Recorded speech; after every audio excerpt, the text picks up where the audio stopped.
A graça e a paz de nosso Senhor e Salvador Jesus Cristo para você que me assiste nesse momento. Bem-vindo ao canal da Igreja Evangélica Assembleia de Deus de Peabody, Massachusetts, nos Estados Unidos. Se você não me conhece, eu sou o pastor Douglas Couto e este ano eu quero ajudar você a ler a Bíblia toda em um ano. Então, se você ainda não se inscreveu no canal, eu te convido a fazer isso, para você poder receber notificações todos os dias que nós postamos um vídeo. Nós postamos um vídeo da leitura da Palavra do Senhor diariamente aqui. Temos feito isso desde o dia 1º de janeiro, então você pode clicar ali no nome do canal, que está aqui abaixo do vídeo, né? Depois desse vídeo, e você vai poder, quando você chegar na página do canal, aí você vai ver todos os vídeos que nós postamos até hoje, tá bom? Então, se por acaso você está começando hoje e quiser começar lá do dia 1º para você poder acompanhar a leitura direitinho, é só acessar a página da igreja, tá bom?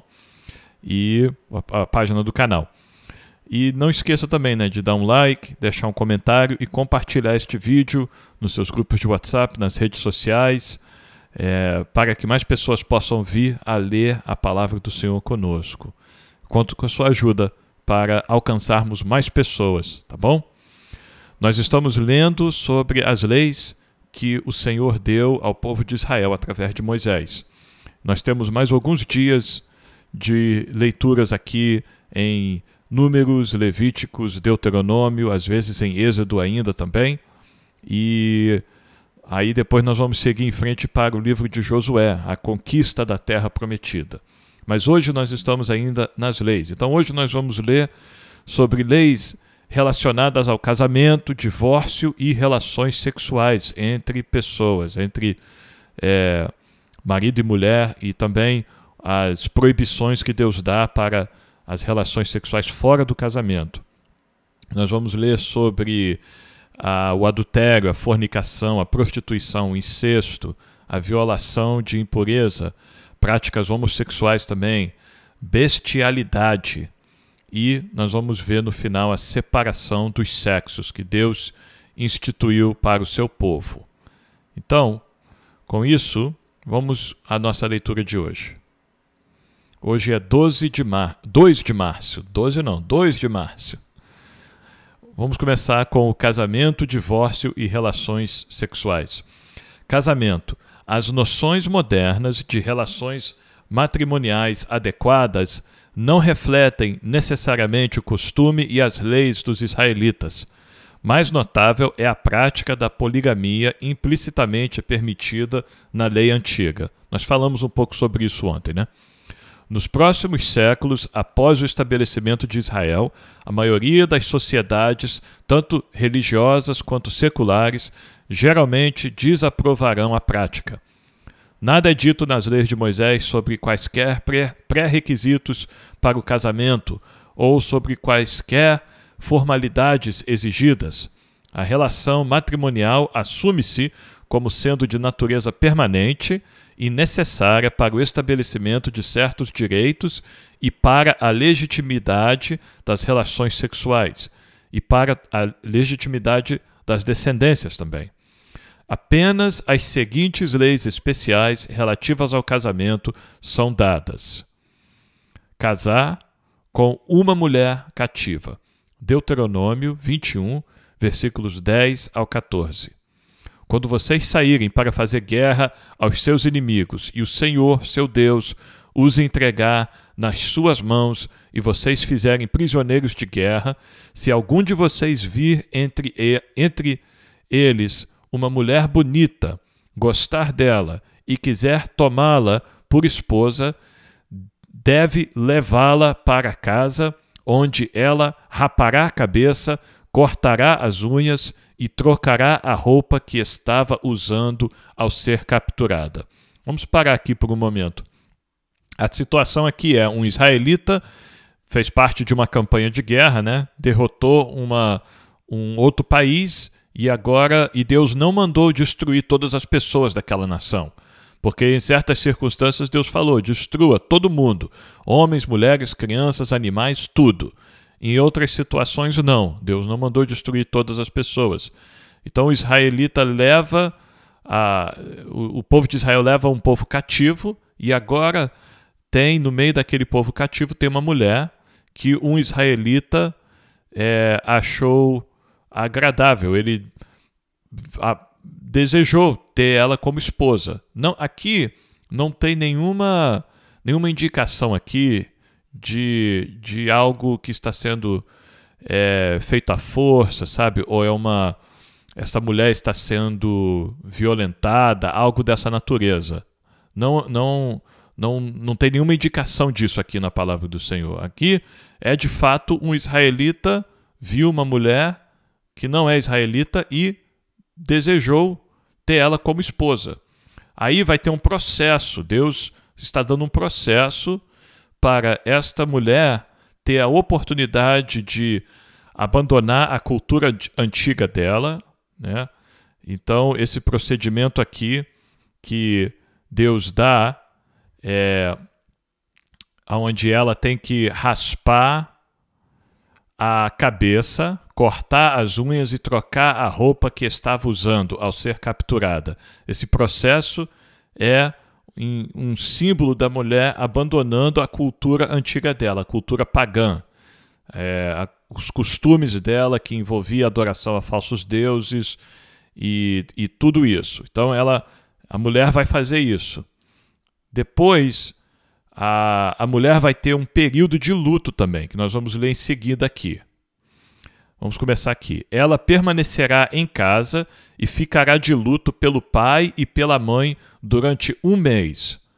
Então, esta mulher que foi tomada para ser esposa de um homem israelita, ela agora tem 1 mês, onde ela tem um período de luto, uma oportunidade de se preparar, né, emocionalmente, psicologicamente para essa nova realidade dela. A nação dela foi derrotada em guerra. A vida dela foi salva, ela não morreu na guerra. Ela agora tem a oportunidade de se casar com um israelita, que é um homem que faz parte do povo de Deus, faz parte do... Este homem, ele pode ser um homem sincero, ele pode ser um israelita temente ao Senhor, que vai agora ensinar esta mulher o temor do Senhor. Esta mulher pode vir a ser salva através deste homem, como aquela prostituta foi salva com os espiões, né? Como Ruth, que não era uma mulher israelita, foi salva também, através do seu esposo israelita. Então, muitas pessoas eles veem essas leis, né, aqui na palavra do Senhor para o povo de Israel e imediatamente pulam para a pior interpretação possível. Mas não há nada aqui no texto que indica isso, sabe? Então, a mulher tem um período para ela se preparar psicologicamente ou emocionalmente para esta nova realidade. Ela vai se casar com este homem israelita. Ela tem 1 mês para fazer isso. Depois disto, vamos continuar aqui. Depois disto, você pode tomá-la, você será o seu marido e ela será a sua mulher. E se você não gostar mais dela, deixe que ela vá embora para onde quiser. Você não pode vendê-la por dinheiro, nem maltratá-la, porque a humilhou. Então, tem ainda uma provisão para proteger a mulher se o casamento não dá certo. Depois daqueles 30 dias, por exemplo, ela não se conformou com essa situação, ela não quer permanecer casada com este homem, não está dando certo. O homem, o israelita, tem que libertar essa mulher, deixar ela ir embora. Não pode vender ela, não pode matar ela, não pode manter ela escrava dentro da sua casa. Não deu certo o casamento? Deixa a mulher embora, a mulher é livre agora. Porque ele teve uma relação com esta mulher, então ela foi humilhada, ela foi desonrada na presença de todos. Então, perceba que Deus está honrando esta mulher. Esta mulher tinha honra. Ela tinha uma honra que tinha que ser respeitada, preservada por este homem. Este homem israelita desonrou esta mulher. Então, este texto é mais um texto mostrando o cuidado do Senhor para com as mulheres no meio de Israel. Não é um texto apoiando opressão ou abuso de mulher, nada disso, tá bom? Vamos continuar então. Liberdade do primeiro ano. Deuteronômio 24, versículo 5. Um homem recém-casado não sairá à guerra, nem lhe será imposto qualquer encargo. durante 1 ano ficará livre em casa e fará feliz a mulher com quem se casou. E esta provisão era muito importante para o povo de Israel, porque eles estavam constantemente em guerra, né? Constantemente atacando nações pela ordem do Senhor e também constantemente se defendendo de ataque de outras nações. Então, Deus dá uma provisão aqui para um casal recém-casado. O homem não vai para a guerra deixar sua esposa, que acabou de casar, né, em casa sozinha. O homem vai ficar com a sua esposa 1 ano e só depois que ele vai poder servir no exército de Israel. Vamos continuar. Dúvida quanto à virgindade. Deuteronômio 22, versículos 13 ao 21. Se um homem casar com uma mulher e depois de ter tido relações com ela, passar a odiá-la e lhe atribuir atos vergonhosos e a difamar, dizendo: casei com esta mulher e quando tive relações com ela, descobri que não era virgem. Então o pai e a mãe da moça levarão as provas da virgindade da moça aos anciãos da cidade, junto ao portão. O pai da moça dirá aos anciãos: dei minha filha por mulher a este homem, porém ele passou a odiá-la. Eis que lhe atribuiu atos vergonhosos, dizendo: descobri que a sua filha não era virgem, mas aqui estão as provas da virgindade de minha filha.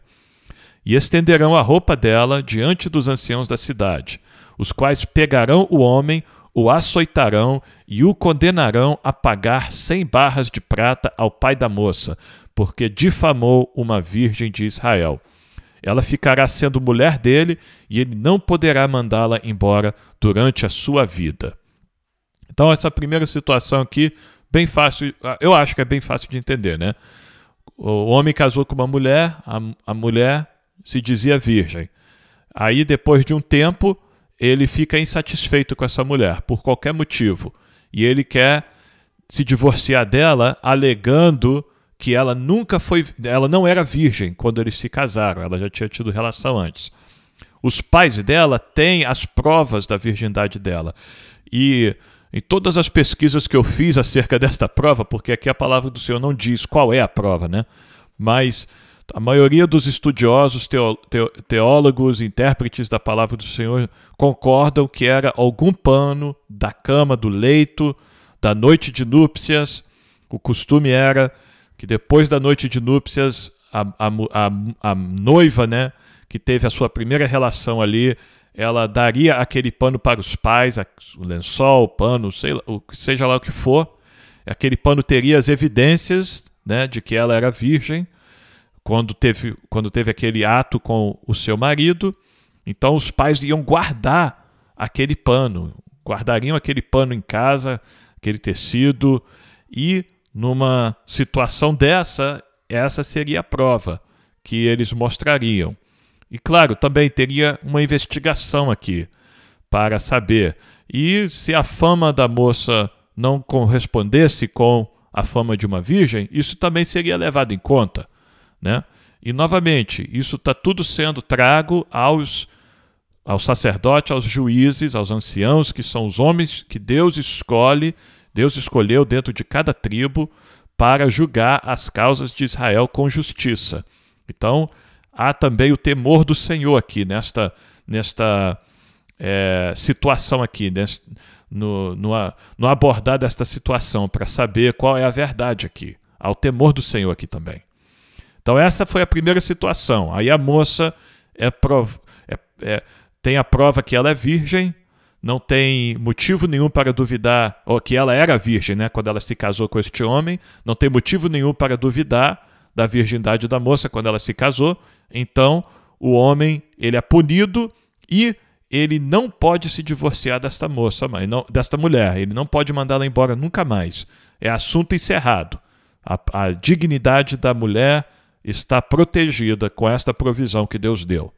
Vamos continuar agora. Porém, se isso for verdade, se for verdade que a mulher não era virgem quando se casou com o homem, ou seja, se ficar provado que a moça não era virgem, então a levarão à porta da casa de seu pai e os homens de sua cidade a apedrejarão até que morra, pois cometeu um ato infame em Israel, prostituindo-se na casa de seu pai. Assim, vocês eliminarão o mal do meio de vocês. Então, a pena era grave, era pena de morte para uma moça que perdesse a virgindade fora do casamento, né? E como eu disse, se eles iam averiguar todos os fatos, aqueles juízes, o sacerdote, ia averiguar os fatos, certamente em oração ao Senhor, buscando a ajuda de Deus para encontrar a verdade, e se não tivesse como provar a virgindade da moça, então ela seria apedrejada. E outros detalhes também que eu achei importante também meu estudo é o fato de que a moça israelita tinha uma vida muito diferente da moça de hoje em dia, sabe? Tem muitas coisas hoje que pode causar, de fato, que uma moça tenha o seu ímen rompido fora do casamento, sem relação nenhuma com homem algum. Esportes, por exemplo, esforço físico. Muitas moças praticam esportes e onde o treino é muito intenso, e essas práticas podem causar algum dano. Mas a vida da moça israelita de 2.500 anos a 3.000 anos atrás era muito diferente. A moça era resguardada em casa, no máximo ela ajudava a mãe com os deveres de casa. Quando a moça fazia alguma coisa exagerado, era assim, buscar água no poço, era coisas assim que a moça fazia, mas esportes e lutas e atividades físicas que colocaria a integridade da moça em perigo não era normal. Então, a expectativa era que a moça era virgem, e pela prova mais básica da virgindade de uma moça, né? Então, vamos seguir em frente. Sobre o divórcio agora. Embora os estudiosos tenham debatido há muito tempo se as leis de Moisés permitem ou não o divórcio, aparentemente, por qualquer motivo, ao contrário de outras nações, os israelitas são, pelo menos, ensinados sobre a seriedade e a irreversibilidade de um casamento dissolvido. A escritura posterior indica que qualquer facilidade de divórcio sobre as leis de Moisés pode ser meramente uma concessão da parte de Deus neste momento. A irreversibilidade do divórcio. Deuteronômio 24, versículos 1 ao 4. Se um homem tomar uma mulher e se casar com ela, e se ela não for agradável aos seus olhos, por ter ele achado coisa indecente nela. Isso é muito importante. O homem não se agradou da mulher porque achou coisa indecente nela. Isso tem uma certa um aspecto moral, sabe? Nisto que o homem achou nesta mulher, sabe? Tem uma falha moral nesta mulher, uma coisa indecente nela. E se ele escreveu uma carta de divórcio e a entregar à mulher, então, em outras palavras, não é um motivo à toa, sabe?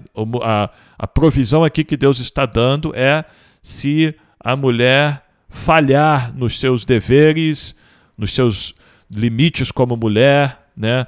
Como esposa, nas suas obrigações como esposa e no respeito que ela precisa ter. Se algo desta forma acontecer, então são estas as circunstâncias onde o homem tem o direito de escrever uma carta de divórcio e entregar à mulher e a mandar embora. E se ela, saindo da casa dele, for e se casar com outro homem, e se este passar a odiá-la e escrever uma carta de divórcio e a entregar à mulher, então agora ela foi divorciada uma segunda vez, e a mandar embora de sua casa, ou se este último homem que a tomou para si por mulher, vier a morrer. Ok, agora ela foi divorciada do primeiro homem e é viúva do segundo homem. É a situação agora. Então, o primeiro marido dessa mulher, que a mandou embora, não poderá casar-se de novo com ela, depois que foi contaminada, pois é abominação diante do Senhor. Assim, vocês não farão pecar a terra que o Senhor, seu Deus, lhes dá por herança. Então, aqui Deus está dando limites para as situações nas quais o homem pode se divorciar de uma mulher. Ela praticou algo indecente, uma falha moral da mulher. O homem pode se divorciar dela. E a mulher, ela pode se casar de novo. Deus está permitindo que esta mulher que foi divorciada, ela pode se casar de novo. Não com o homem que divorciou dela, mas com outro homem. Ela pode se casar. Se ela se divorciar do segundo, não pode casar nem com o segundo, mas nem com o primeiro. Possivelmente poderia casar com o terceiro. Se ela ficou viúva do segundo, pode casar com o terceiro. Mas a questão aqui é que ela nunca pode voltar a se casar com o homem com quem ela se divorciou, porque ela teve um homem, depois outro, e ela não pode voltar atrás ao primeiro homem. Deus não permite isso. E aí, nós vemos muito claramente no Novo Testamento, que nós vamos ler daqui a alguns meses, né, quando nós chegarmos lá, que quando o Senhor Jesus ele aborda o assunto do divórcio, ele diz com muita clareza que o divórcio é permitido na situação de traição. E isto condiz com o que nós acabamos de ler aqui, né? Tem uma falha moral, uma indecência da parte da mulher. Então, neste caso, o homem pode se divorciar da mulher. É isso que o Senhor Jesus falou. Tem uma traição no casamento, então a mulher pode se divorciar do homem, o homem pode se divorciar da mulher. Esta é a única razão que o Senhor Jesus dá para permitir o divórcio. Ok, vamos continuar então. Violações sexuais. Introdução. Contraste com pagãos. Levíticos 18, versículos 1 ao 5. O Senhor disse a Moisés: fale aos filhos de Israel e diga-lhes: eu sou o Senhor, o Deus de vocês. Não façam como se faz na terra do Egito, onde vocês moraram. Nem façam como se faz na terra de Canaã, para onde eu estou os levando. Eu os estou levando. Não andem segundo os estatutos desses povos. Cumpram os meus juízos e guardem os meus estatutos, para andarem neles. Eu sou o Senhor, o Deus de vocês. Portanto, guardem os meus estatutos e os meus juízos. Aquele que os cumprir, por eles viverá. Eu sou o Senhor. Então Deus está avisando o povo que eles têm que guardar os estatutos do Senhor. Não levar para a terra de Canaã nada que eles aprenderam no Egito e nem adotar nenhuma prática dos povos que eles vão derrotar na terra de Canaã. Eles têm que seguir os mandamentos do Senhor e somente do Senhor. Se eles seguirem os mandamentos do Senhor, eles vão viver. Se eles não seguirem os mandamentos do Senhor, eles vão morrer. Isso é o povo de Israel. É o que o Senhor está avisando ao seu povo. Número 2, adultério. No cerne do relacionamento conjugal está a ideia de fidelidade aos votos de compromisso. A fidelidade é importante tanto no casamento quanto no relacionamento das pessoas com Deus. A infidelidade de uma pessoa com Deus é considerada adultério espiritual. A violação do voto matrimonial através de relações sexuais com uma pessoa que não seja o cônjuge é tão grave que é proibida por um dos 10 mandamentos básicos. Proibido o adultério. Deuteronômio 5, versículo 18. Não cometa adultério. É um dos 10 mandamentos. A lei contra o adultério. Levíticos 18, versículo 20. Não se deite com a mulher do seu próximo para ter relações sexuais, porque isso torna você impuro. E a pena por adultério está em Levíticos 20, versículo 10, e também em Deuteronômio 22, versículo 22, que é o que nós estamos lendo aqui. Se um homem for encontrado deitado com uma mulher que tem marido, ambos devem ser mortos, o homem que se deitou com a mulher e a mulher. Assim vocês eliminarão o mal de Israel. Aqui, como nós temos dito, né, não é uma situação de estupro nem nada disso. É uma traição. A mulher casada se deita com outro homem. O homem sabe que ela é casada, ela obviamente sabe que é casada, mesmo assim ela trai o marido dela com outro homem, pena de morte para os dois. É a lei do Senhor na época do povo de Israel. Adultério com uma noiva. Deuteronômio 22, versículos 23 e 24. Se uma moça virgem tiver casamento contratado e outro homem a encontrar na cidade e tiver relações com ela, vocês devem trazer ambos ao portão daquela cidade e apedrejá-los até que morram. A moça, porque não gritou por socorro. E esta expressão, não gritou por socorro, é outra forma de dizer que ela consentiu no ato, ok?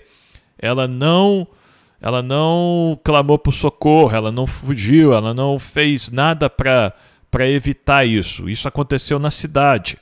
Ela poderia ter pedido socorro, poderia ter gritado, sei lá, feito qualquer coisa, né? Feito alguma coisa, ela consentiu. Foi um ato, ela não resistiu, né, ao homem. Então ela deitou-se com esse homem. Então todos dois vão ser apedrejados, porque ela não gritou por socorro estando na cidade, e o homem porque humilhou a mulher do seu próximo.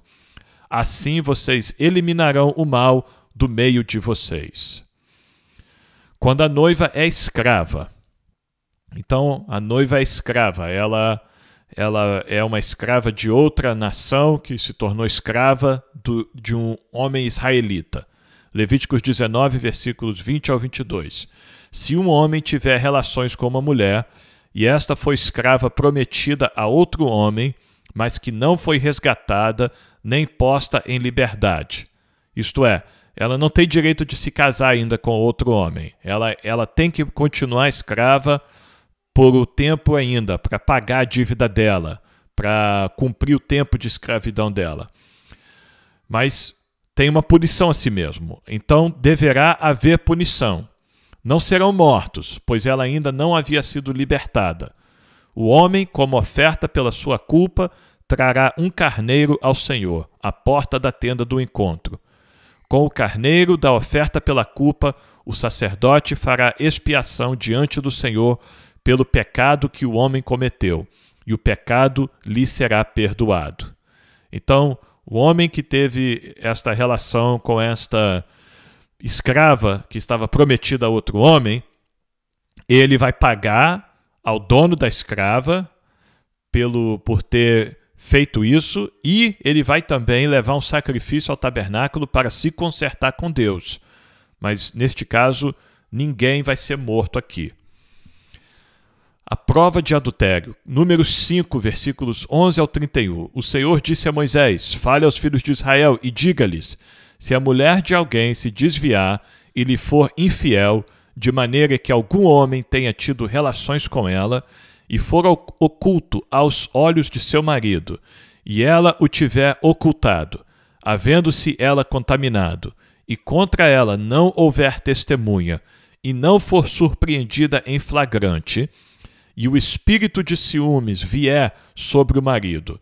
Esse espírito de ciúmes não é assim não é nada espiritual, literalmente, sabe? É mais assim, aquela desconfiança, né? Aquela pulga atrás da orelha, né? Como se diz no português, né?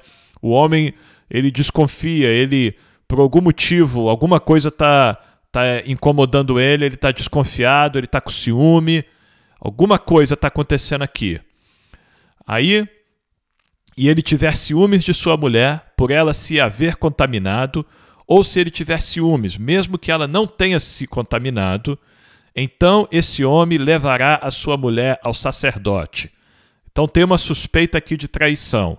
O homem suspeita que a sua esposa traiu ele. Ele não vai espancar ela, ele não vai mandar ela embora, ele não vai jogar ela na rua com os filhos e tal.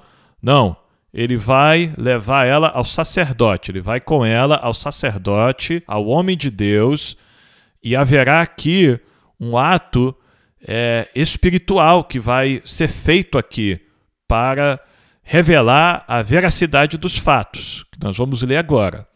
Então, mais uma vez, uma provisão de Deus para a proteção da mulher aqui. O homem não tem uma liberdade assim total de fazer o que ele quiser com a sua esposa. Deus deu procedimentos aqui para averiguar uma situação dessa. Então, ele leva a mulher ao sacerdote, juntamente com a sua oferta por ela, 2 litros de farinha de cevada, sobre a qual não derramará azeite, nem sobre ela porá incenso, pois é oferta de cereais por ciúmes, oferta memorativa, que traz a iniquidade à memória. Não é uma oferta pacífica, não é uma oferta de gratidão, é uma oferta que ele está trazendo ao sacerdote por causa de uma situação desagradável na casa, sabe? Então não é uma coisa não é uma oferta de agrado, é uma oferta de tristeza, é um problema aqui. Então essa oferta ela é diferente das outras ofertas que o povo trazia, ofertas de paz, ofertas de gratidão ao Senhor, né?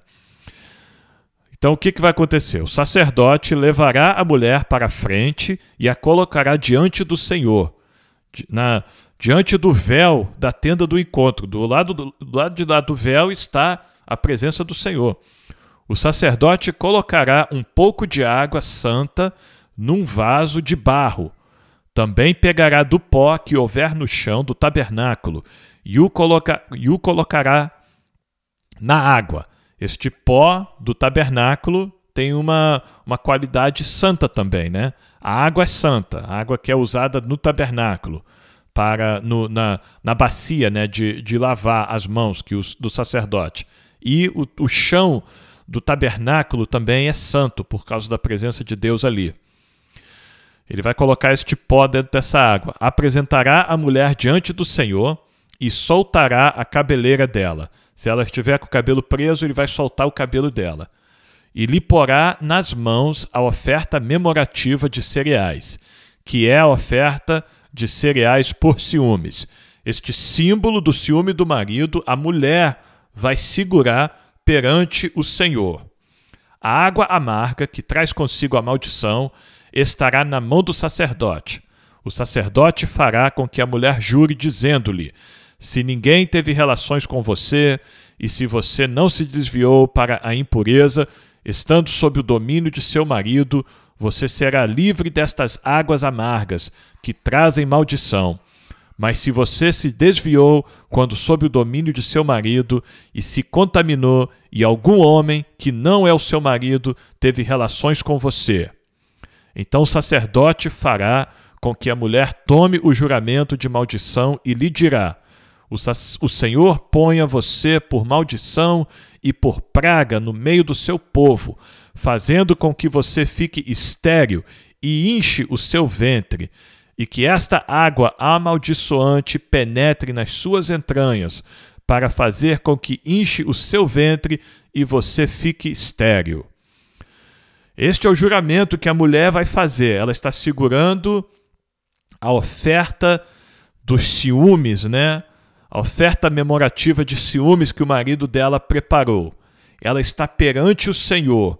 O sacerdote está ali, pronunciando essas coisas para ela concordar, e ela tem que concordar com isso, ela tem que alegar perante o Senhor que ela é inocente, que ela não adulterou. Se ela estiver mentindo, vai vir esta praga sobre ela. Ela vai ficar estéril. Imediatamente o ventre dela vai inchar ali na presença de todos. Então, é um momento intenso, é um procedimento intenso aqui, severo aqui, para averiguar a inocência dessa mulher. Ela tem a oportunidade aqui de confessar: não, para, sacerdote, é verdade, eu traí mesmo meu marido, e ela vai ser apedrejada por causa disso. O homem que traiu com ela, né, o homem que se deitou com ela vai ter que ser identificado, ela vai ser apedrejada. Ou ela pode seguir em frente com este ritual aqui, para provar a inocência dela. O marido também, ele está vendo o que vai acontecer com a esposa dele. Ele pode intervir. Não, sabe de uma coisa, sacerdote? Deixa isso para lá. Eu acredito na minha esposa. Eu não quero que ela passe por essa vergonha mais. Não, eu perdoo ela, deixa isso para lá, vamos esquecer isso. É a provisão que Deus está dando para o casal pensar tudo isso, sabe? Eles têm a oportunidade de considerar tudo isso antes de seguir em frente com isso. Mas, se ambos estiverem dispostos a seguir em frente com este ato, então a mulher vai dizer amém, amém. Amém significa que assim seja, que assim seja. O sacerdote escreverá estas maldições num livro e com a água amarga as apagará, e fará com que a mulher beba a água amarga, que traz consigo a maldição, e sendo bebida, lhe causará amargura. O sacerdote pegará da mão da mulher a oferta de cereais por ciúmes e a moverá diante do Senhor e a trará ao altar. Pegará um punhado da oferta de cereais, da oferta memorativa e o queimará sobre o altar, e depois fará com que a mulher beba a água. E havendo-lhe dado a beber aquela água, se ela tiver se contaminado, quer dizer, se ela for culpada, se ela tiver realmente adulterado, tendo sido infiel a seu marido, a água amaldiçoante entrará nela para amargura, e o seu ventre ficará inchado, e o útero secará. A mulher será por maldição no meio do seu povo. Se a mulher não tiver se contaminado, mas estiver pura, então será livre e poderá ter filhos. Em outras palavras, essa água não vai fazer dano algum à mulher. Deus vai usar de misericórdia, porque na verdade não tem veneno na água, sabe? Na verdade aqui o que está acontecendo é que esta mulher está perante o Senhor. Então, Deus vai usar esta água como um agente milagroso para ou condenar a mulher na presença de todos ou inocentar a mulher na presença de todos. Esta é a lei para o caso de ciúmes, quando a mulher, sob o domínio de seu marido, se desviar e for contaminada. Viu aqui? Esta é a lei. A lei não é qualquer coisa que o marido quiser fazer com a mulher. A lei não é qualquer violência que o marido quiser tomar contra a mulher. Agressão verbal, agressão física, né? Violência doméstica, não. A lei é: traga a mulher ao sacerdote e vamos fazer o procedimento na presença do Senhor. Então, como eu disse, né? É uma proteção para a mulher. Ou quando sobre o homem vier o espírito de ciúmes e tiver ciúmes de sua mulher, apresente a mulher diante do Senhor e o sacerdote execute nela toda esta lei. O homem será livre da iniquidade, porém a mulher levará a sua iniquidade. Se a mulher for culpada, o homem vai ser inocentado e a mulher vai ser culpada. Ok? Vamos continuar então. Fornicação. As relações sexuais entre pessoas solteiras podem resultar em consequências adversas. Como observado anteriormente, a falta de virgindade da mulher no momento do casamento pode sujeitá-la à punição. Se você quiser ler sobre isso, está em Deuteronômio 22, versículos 13 ao 21. Número 4. Prostituição. A proibição de relações sexuais dadas em troca de dinheiro diz respeito não apenas à atividade sexual não aprovada em si, mas também à participação proibida em cultos pagãos, nos quais a prostituição de homens e mulheres é comum. O mal da prostituição. Levíticos 19, versículo 29. Não desonre a sua filha, fazendo dela uma prostituta, para que a terra não se prostitua, nem se encha de maldade. Então, um pai era proibido de colocar a filha na vida de prostituição para ganhar dinheiro, né, nas custas da filha. Prostituição em cultos pagãos. Deuteronômio 23, versículos 17 e 18. Das filhas de Israel não haverá quem se prostitua no serviço do templo, nem dos filhos de Israel haverá quem o faça. Então, diferente dos cultos pagãos, nos templos pagãos, o templo de Deus, o tabernáculo de Deus e o templo de Deus não terá prostitutas e prostitutos como os pagãos faziam. Isso não vai acontecer nos cultos ao Senhor, jamais. Não permitam que o salário pago à prostituta ou o prostituto, por qualquer voto, seja trazido à casa do Senhor, seu Deus. Então, também Deus não vai aceitar oferta, dízimo, nada que venha, que a origem seja prostituição. Deus não quer nenhuma oferta, nenhum dízimo, nada que procede da prostituição. Porque uma e outra coisa são igualmente abomináveis ao Senhor, seu Deus. Vamos continuar. Incesto. A atividade sexual entre parentes de sangue e outros parentes próximos é proibida. Este é, portanto, o fim formal do período inicial durante o qual parentes extremamente próximos se casavam, presumivelmente para uma propagação mais rápida da família humana. Pais. Levíticos 18, versículos 6 a 8, também em Deuteronômio 22, 30. Nenhum homem se aproximará de qualquer parenta próxima para ter relações sexuais com ela. Eu sou o Senhor. Não envergonhe o seu pai, tendo relações com a própria mãe. Ela é a sua mãe. Não tenha relações com ela. Não tenha relações com a mulher de seu pai. Este é um direito que somente o seu pai tem. A pena, Levíticos 20, versículo 11. O homem que tiver relações com a mulher de seu pai terá envergonhado seu pai. Tanto aquele homem quanto a mulher serão mortos. O seu sangue cairá sobre eles.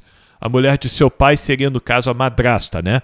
O pai ficou viúvo ou divorciou, casou-se com outra mulher, agora o filho quer ter relações com a madrasta. Não pode, proibido. Deus proíbe isso, não pode. Os dois vão ser mortos, tanto o filho quanto a madrasta. Irmã, Levíticos 18, versículo 9. Não tenha relações com a sua irmã, filha de seu pai ou filha de sua mãe, nascida em casa ou fora de casa. Mesma coisa para meia-irmã, Levíticos 18, versículo 11. Não tenha relações com a filha da mulher de seu pai, gerada por seu pai. Ela é a sua irmã. Isto é, o pai casou com outra mulher, né? Teve uma filha com a outra mulher. Ela é sua irmã de criação, ela é sua meia-irmã. Não pode ter relação com uma meia-irmã também. Levíticos 20, 17. Se um homem casar com a sua irmã, filha de seu pai ou filha de sua mãe, e se ele tiver relações com ela, e ela tiver relações com ele, será uma indecência. Portanto, serão eliminados na presença dos filhos do seu povo. Ele envergonhou a sua irmã, levará sobre si a sua iniquidade. Serão mortos. Esses dois também serão mortos. Neta, Levíticos 18, versículo 10. Não tenha relações com a filha do seu filho ou com a filha de sua filha. Não faça isso, porque seria uma vergonha para você. Tia ou tio, Levíticos 18, versículos 12 ao 14. Não tenha relações com a irmã do seu pai. Ela é parenta de seu pai. Não tenha relações com a irmã de sua mãe, pois ela é parenta de sua mãe. Não envergonhe o irmão de seu pai, tendo relações com a mulher dele. Ela é a sua tia. A pena para isto. Levíticos 20, versículos 19 e 20. Também não tenha relações com a irmã de sua mãe ou a irmã de seu pai, porque significa ter relações com uma parenta. Levarão sobre si a sua iniquidade. Se um homem tiver relações com a tia, envergonhou o seu tio. Levarão seu pecado sobre si. Morrerão sem filhos. Nora, Levíticos 18, versículo 15. Não tenha relações com a sua nora. Ela é a mulher de seu filho. Não tenha relações com ela. A pena para isto, Levítico 20, versículo 12. Se um homem tiver relações com a nora, ambos serão mortos. Fizeram confusão. O seu sangue cairá sobre eles. Cunhada, Levíticos 18, versículo 16. Não tenha relações com a mulher de seu irmão. Este é um direito que somente o seu irmão tem. A pena para este pecado, Levítico 20, 21. Se um homem tomar a mulher de seu irmão, isso é impureza, envergonhou o seu irmão, ficarão sem filhos. Mãe e filha, Levíticos 18, 17. Não tenha relações com uma mulher e com a filha dela. Não tenha relações com a filha do filho dela, quer dizer, a neta de uma mulher, nem com a filha da filha dela, a neta de uma mulher. São parentes, é perversidade. A pena, Levíticos 20, versículo 14. Se um homem tiver relações com uma mulher e com a mãe dela, isso é perversidade. Queimarão tanto ele quanto elas, para que não haja maldade no meio de vocês. As 3 pessoas vão ser queimados vivos para colocar temor em Israel contra esse tipo de pecado. 2 irmãs, Levítico 18, 18. E não case com a irmã de sua mulher, de modo que se torne rival dela, nem tenha relações com a outra, enquanto a sua mulher estiver viva. Esta provisão aqui, esta proibição é enquanto a primeira esposa está viva. Depois que a primeira esposa faleceu, o homem se tornou viúvo, a sua ex-cunhada, né? Não é sua cunhada mais, a sua ex-cunhada é solteira, ela é virgem, é solteira, então o homem viúvo agora poderia se casar com a irmã da sua ex-mulher. Mas enquanto a mulher está viva, se o homem se divorciar da mulher, não pode casar com a irmã dela. E claro, né, se está casado, não pode adulterar, porque adultério é pecado com pena de morte. Vamos continuar. Violação de impureza. Por uma mulher ser considerada cerimonialmente impura durante seu período menstrual, as relações sexuais durante esse período são proibidas. Relação durante o período menstrual. Levítico 18, versículo 19. Não se aproxime da mulher para ter relações com ela durante a sua menstruação. E a pena para este pecado, Levítico 20, versículo 18, se um homem se deitar com uma mulher no período da menstruação dela e tiver relações com ela, descobrindo a sua fonte e ela descobrir a fonte do seu sangue, ambos serão eliminados do meio do seu povo. Pena de morte para este pecado também. Práticas homossexuais. Proibida a conduta homossexual. Levítico 18, versículo 22. Não se deite com outro homem para ter relações com ele como se fosse mulher. É abominação. Então, aqui está muito claro. Está falando de um homem se deitar com outro homem para ter relações como se fosse mulher. É proibido, é abominação e a pena é pena de morte. Levíticos 20, versículo 13. Se também um homem tiver relações com outro homem, como se fosse mulher, ambos praticaram coisa abominável, serão mortos, o seu sangue cairá sobre eles. Bestialidade. Bestialidade proibida. Levíticos 18, versículo 23. Não tenha relações com um animal para se contaminar com ele, e também a mulher não se porá diante de um animal para ajuntar-se com ele. É confusão. A pena para isto está em Êxodo 22, versículo 19, e no texto que nós vamos ler, que é Levítico 20, versículos 15 e 16. Se também um homem tiver relações com um animal, será morto.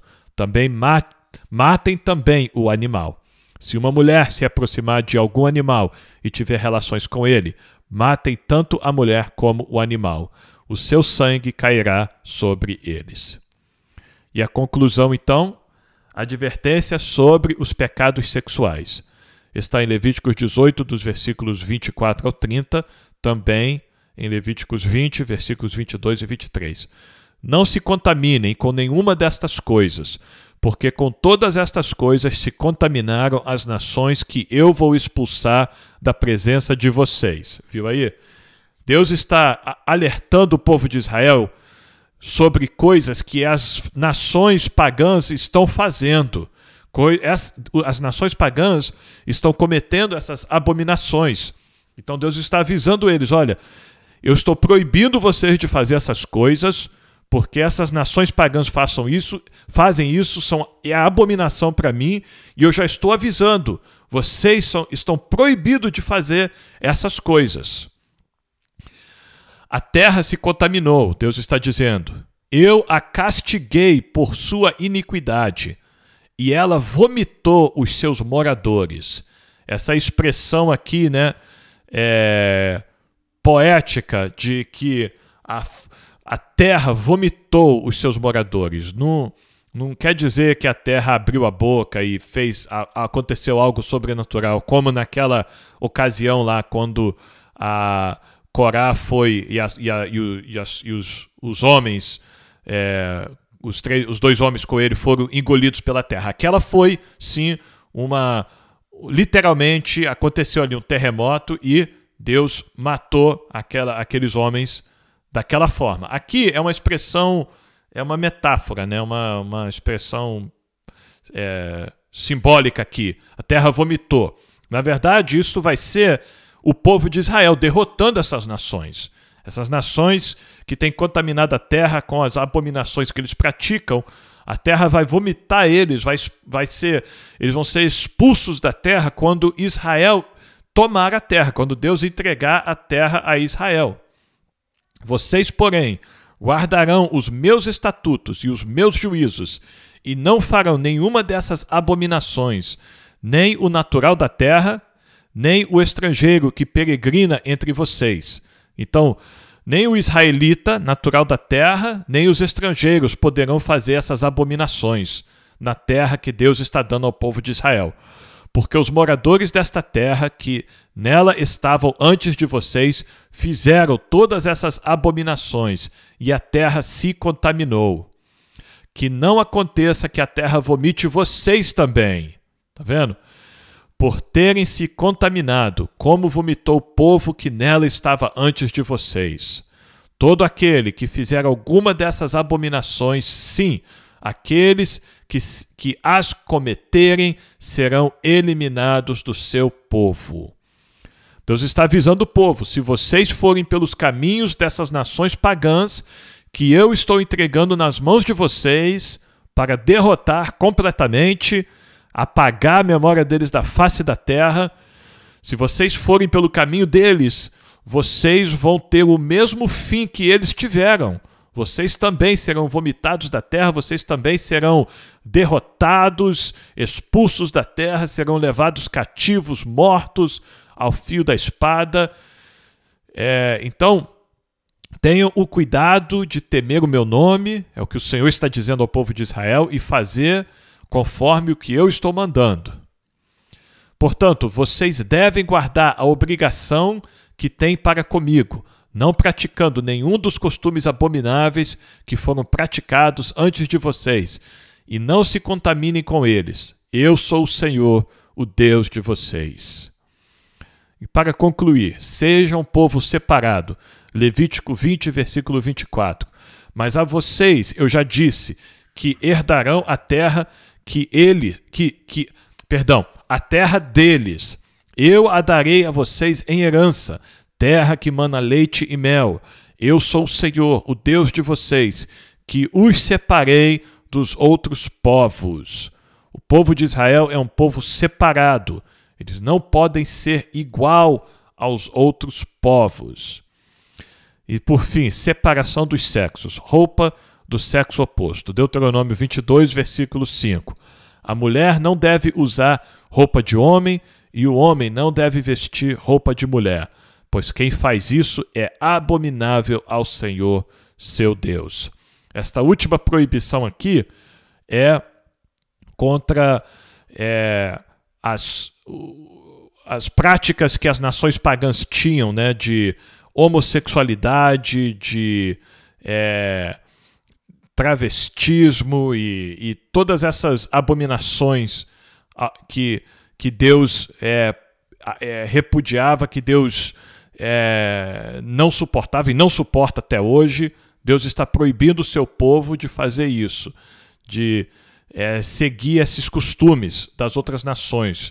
Homem se vestir com roupas de mulheres e praticar atos que somente a mulher deve praticar. Da mesma forma, mulheres se vestir igual a homem e praticar atos que somente o homem deve praticar. Muitas pessoas, muitas igrejas, né, no decorrer da história, têm usado este versículo aqui para impor costumes quanto a roupas, né? Por exemplo, quando eu estava crescendo na Assembleia de Deus tradicional, o homem, a mulher era proibida de vestir calça, né? Porque a calça, baseada aqui neste texto, a calça era uma roupa somente para homem. Então as mulheres só podiam vestir vestidos. Mas aí era interessante, porque aí a doutrina da igreja levava isso adiante. Aí dizia que o homem não podia vestir bermuda, só podia vestir calça mesmo comprida. Eu lembro que quando eu era criança, eu era o garoto da rua que ia jogar bola com os outros colegas de calça, né? Todo mundo estava de bermuda, eu estava de calça lá na rua Cosme Velho, em Vilar dos Teles, São João de Meriti, no campo do Vila. Eu estava lá de calça, chinelo e camisa de manga, jogando bola com os colegas, né? Era o costume da época, e nós sabemos que os pastores, as lideranças estavam fazendo isso com as melhores das intenções, sem dúvida alguma. E as igrejas que prezam por esse tipo de doutrina até hoje, eles estão fazendo com as melhores das intenções. Mas o fato é que este texto aqui da palavra do Senhor não está proibindo a mulher de usar uma calça quando a calça é desenhada para o corpo de uma mulher. E da mesma forma, existem muitas culturas ainda hoje no mundo onde o homem usa uma veste, né? Na África, por exemplo, muitos homens ainda usam vestes. No Oriente Médio, muitos homens ainda usam vestes. Aquelas vestes não são feitas para mulheres, são feitas para homens. Então o homem usa aquela veste. Em outros países onde um certo vestido que é feito para marcar o corpo de uma mulher, né? Se um homem vestir aquilo, é óbvio que aquilo ali não foi feito para o corpo de um homem. E então Deus conhece o nosso coração, né? Deus conhece o coração de todas as pessoas, Deus conhece a intenção do coração das pessoas. Então Deus sabe quando a prática, a expressão exterior está vindo de um coração de vaidade, um coração de rebeldia contra o Senhor, né? Um coração de atrito, de conflito contra Deus. Deus sabe. E estas pessoas exaltadas que não se humilham perante o Senhor e não se sujeitam à vontade de Deus, Deus resiste a essas pessoas também. A Bíblia é muito clara. Deus resiste o exaltado e exalta o humilhado. Então, o princípio aqui que Deus estava dando ao povo de Israel seja diferente das nações pagãs. Não façam como eles. Eles cometem todo tipo de abominação. Vocês vão derrotar eles completamente e não adotem os costumes deles. Este é o princípio aqui deste último versículo de Deuteronômio. Então nós vamos concluir a nossa leitura aqui por hoje. Amanhã nós vamos continuar lendo a palavra do Senhor, se assim Deus permitir, com a graça do Senhor, nós estaremos de volta aqui. Não se esqueça, se você ainda não se inscreveu no canal, te convido a fazer isso, acionar o sininho para você poder receber notificações. Também não esqueça de deixar um like, um comentário e compartilhar este vídeo nos seus grupos de WhatsApp e nas redes sociais. Tem esse botãozinho logo abaixo do vídeo aí, tem um botãozinho de compartilhar. Se você apertar compartilhar, vai aparecer as opções, WhatsApp, Facebook, Instagram, várias coisas, né, para você poder encaminhar este vídeo para outras pessoas, para que mais pessoas possam vir a ler a Bíblia conosco em um ano, tá bom? Conto com a sua ajuda com isso. Então, nós vamos ficando por aqui. Amanhã nós estamos de volta. Que Deus te abençoe e até amanhã.